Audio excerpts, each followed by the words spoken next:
Hey everyone, welcome back. In this video, we're going to talk about Hydro X5 pressure washer, whether it's a scam or it's really worth it. But a quick disclaimer before we begin, this review is based on research and personal opinion. Also, a lot of you ask me how I do this research so fast. I actually put together a complete guide that shows you my exact process. Links in the description. Now, according to the official website, the Hydro X5 pressure washer boasts high water pressure, multiple nozzles, and easy portability for tackling tough cleaning jobs around the house.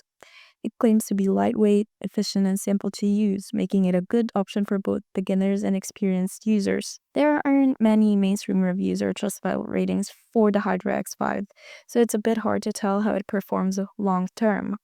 One Reddit user actually confused it with Corsair's Hydro X series water cooling for PCs. Just a heads up if you're researching.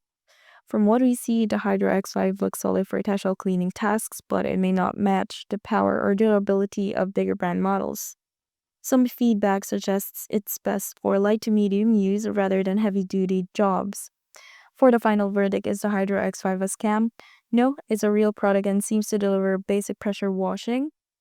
But is it worth it? If you need a lightweight, budget-friendly washer for small tasks, it could work. However, if you are after heavy-duty cleaning or professional-grade performance, you might want to look at more established brands. Thanks for watching. If you've tried the Hydro X5, share your experience in the comments. Don't forget to like and subscribe for more honest reviews. Happy cleaning!